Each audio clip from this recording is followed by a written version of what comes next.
Kabupaten Lombok Tengah memiliki beragam potensi mulai dari kebudayaan, wisata religi, kuliner, hingga wisata bahari.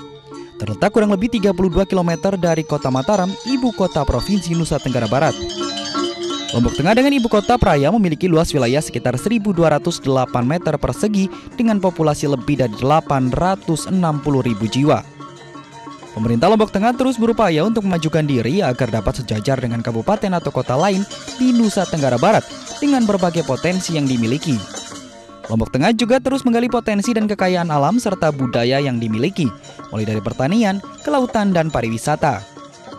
Kabupaten Lombok Tengah merupakan salah satu penghasil padi dan merupakan lumbung pangan di Provinsi Nusa Tenggara Barat. Selain menanam padi, masyarakat juga menanam berbagai jenis buah, mulai dari jeruk, durian, dan buah lainnya. Masyarakat juga melakukan budidaya berbagai hasil laut, seperti ikan kerapu dan lobster. Sementara untuk air tawar, berbagai jenis ikan pun turut dikembangkan. Tak hanya itu, Kabupaten Lombok Tengah juga menjadi pusat pengembangan peternakan yang ada di Nusa Tenggara Barat. Peternakan mulai dari unggas hingga kambing dan sapi. Hasil kerajinan masyarakat Lombok Tengah juga patut dibanggakan. Ada beberapa jenis kerajinan yang dihasilkan, misalnya kain tenun serta gerabah yang terkenal kualitas dan keindahannya hasil karya masyarakat Kecamatan Praia Barat.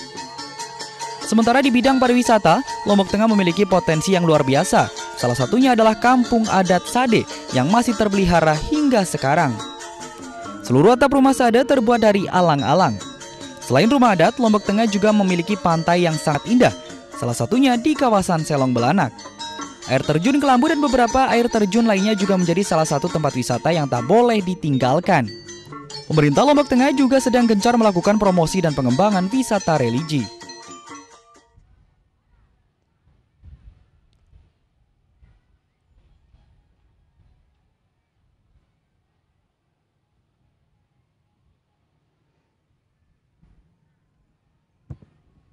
Ya, dari pintu selatan Lombok Tengah untuk Indonesia, pemirsa Speak After Lunch siang hari ini hadir langsung menemani Anda dari lapangan Bundar Pacuan Kuda Praia, Lombok Tengah. Bersama saya, Rizka Indah, tentu saja dalam program Speak After Lunch. Dan pemirsa, ini adalah kesempatan yang sangat berbahagia sekali karena hingga saat ini Speak After Lunch bisa hadir di tengah-tengah Anda, masyarakat Lombok Tengah dan juga masyarakat Lombok pada umumnya begitu. Karena kita ingin melihat lebih dekat dan juga mengenal lebih jauh apa sih sebenarnya potensi yang dikembangkan oleh Kabupaten Lombok Tengah. Dan tadi kita sudah menyaksikan secara bersama-sama pemirsa banyak sekali memang potensi alam, potensi budaya, kultur dan juga agribisnis yang akan dikembangkan oleh Lombok Tengah utamanya. Dan siang hari ini Speak After Lunch akan membahas selengkapnya untuk Anda langsung dari lapangan Bundar Pacuan Kuda Praia, Lombok Tengah. Saya tidak sendiri pemirsa pada siang hari ini, karena saya sudah didampingi oleh beberapa narasumber begitu yang nanti bisa bicara banyak tentang potensi agribisnis, tourism dan juga maritim. Kalau kemarin saya dapat informasi sebenarnya ini adalah disingkat ATM, tapi bukan ATM yang bisa mengeluarkan uang begitu ya. Saya langsung perkenalkan, di samping saya ada Bupati Lombok Tengah, ada Pak Hem Suhaili. Assalamualaikum Pak Suhaili. Terima kasih sudah mengundang kami untuk bisa kenal lebih dekat dengan Lombok Tengah ya hari ini di spesial menjelang tahun baru 2017. Kemudian di sampingnya dari Indonesia Tourism Development Corporation atau ITDC atau ITDC. ITDC, ada Pak Jatmiko Santosa. Terima kasih juga. Nanti kita bisa bicara seperti apa sebenarnya potensi tourism yang ada di Indonesia begitu ya. Tidak kalah penting yang menjaga dari struktur keamanan ini. Sudah kelihatan dari seragamnya begitu ya. Di sebelahnya ada Letkol Infantri Is Abdul Rasi dari Dandim. Selamat siang. Selamat siang, terima kasih Pak Dandim sudah hadir. Dan juga dari Kabaops Polres Lombok Tengah Kompol Ketut Tamiana. Selamat siang. Selamat siang, terima kasih Bapak-Bapak sudah mengundang kami semua untuk hadir di tengah masyarakat Lombok Tengah untuk siang hari ini.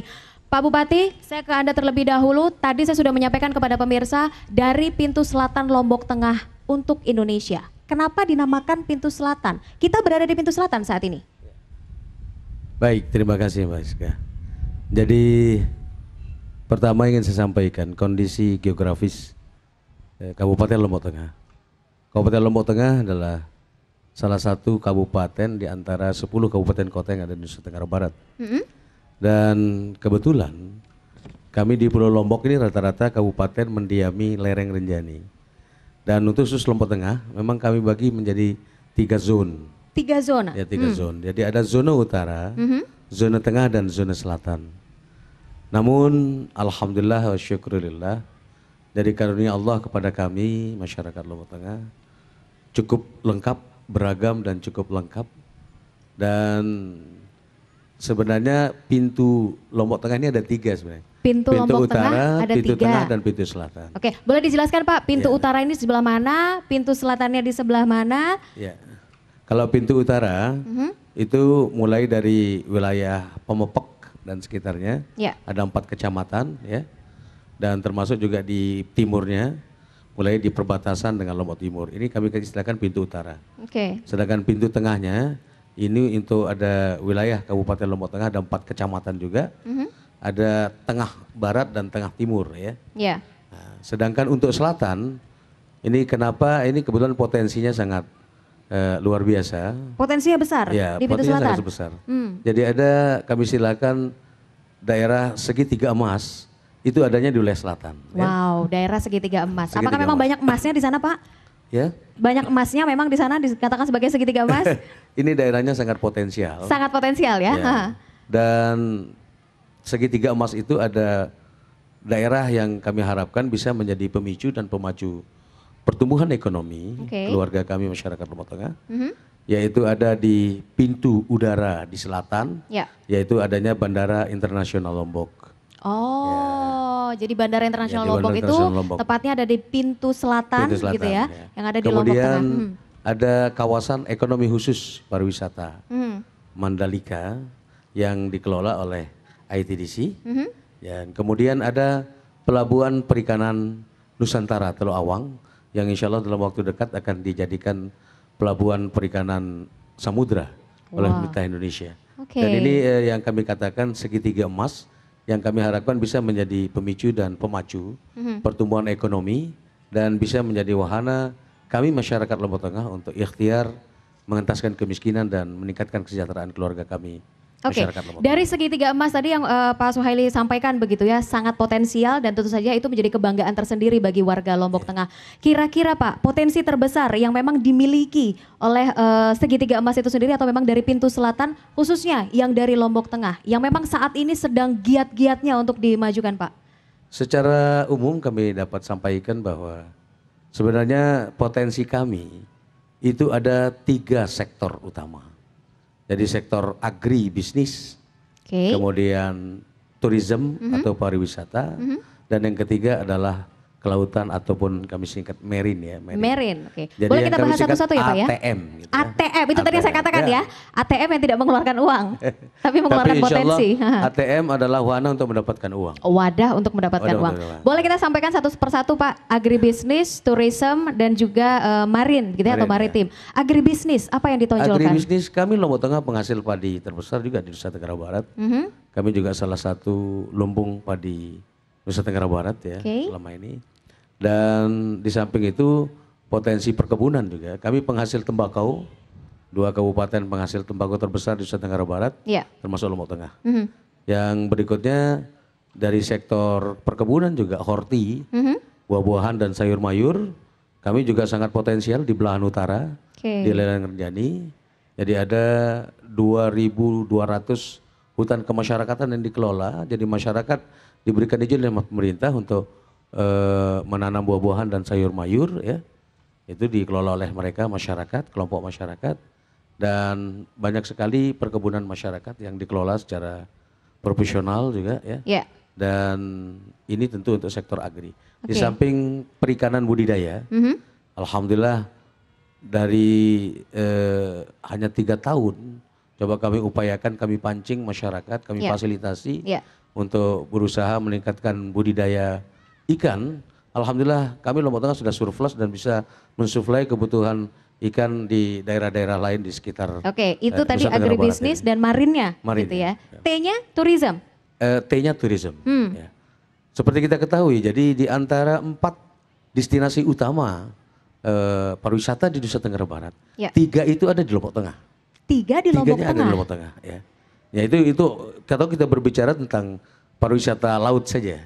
Ya. Jadi makanya kalau marine itu di samping potensi perikanannya, perikanan tangkap maupun juga ada potensi keindahan lautnya. Wah, Jadi kalau itu saya ada dua percaya fungsi itu. ya. Aha, aha. Dan di samping itu selain potensi laut, ada potensi budaya, Ya. jadi pariwisata budaya kami. Kemudian pariwisata agri juga, agriwisata. Agriwisata. Agriwisata. Dan insya Allah dalam tahun ini kami sudah memulai membuka, ada pintu lagi menuju kepada satu potensi besar yang akan Oke. kita buka, yaitu Ya. pendakian ke Gunung Rinjani. Oke. Ya, jadi ada seperti kita ketahui Geofak Rinjani itu Ya. telah ditetapkan oleh WHO ya. Oke, sebelum kita tutup segmen ini pemirsa, sedikit saja mungkin ini yang cukup tahu banyak begitu ya terkait dengan ITDC tadi dari Indonesia Tourism Development Corporation begitu ya. Pak Jatmiko, peran dari ITDC sendiri begitu ya untuk melihat potensi wisata, mengundang wisatawan asing maupun juga wisatawan lokal untuk mau datang ke Lombok Tengah. Tidak banyak yang tahu loh soal Lombok Tengah ini. Thank you, Mbak. Jadi memang ITDC ini, tapi mungkin lebih mudahnya supaya lebih mudah dikenal oleh masyarakat, kita bicara ITDC saja ya. ITDC, Nah, lebih oke. kenal. Jadi ITDC ini memang ditugaskan oleh pemerintah. Ya. Jadi kami ini badan usaha milik negara, Mhm. tugasan pemerintah untuk creating destination. Jadi membangun destinasi. Nah spesifik kami sudah mulai di Nusa Dua. Mhm. Jadi Mbak saya rasa sudah pernah datang ke Nusa Dua juga, melihat bahwa itu adalah gambar ideal dari sebuah destinasi. Nah, kami sekarang akan mengembangkan di Lombok Tengah. Lombok Tengah ini kaya sekali, Mbak. Dari sisi turisme potensinya luar biasa. Luar biasa ya? Luar biasa. Oke. Kita di Mandalika saja yang kami kelola, ada 1.100 hektar di sana. Itu ada 6 pantai yang sangat bagus.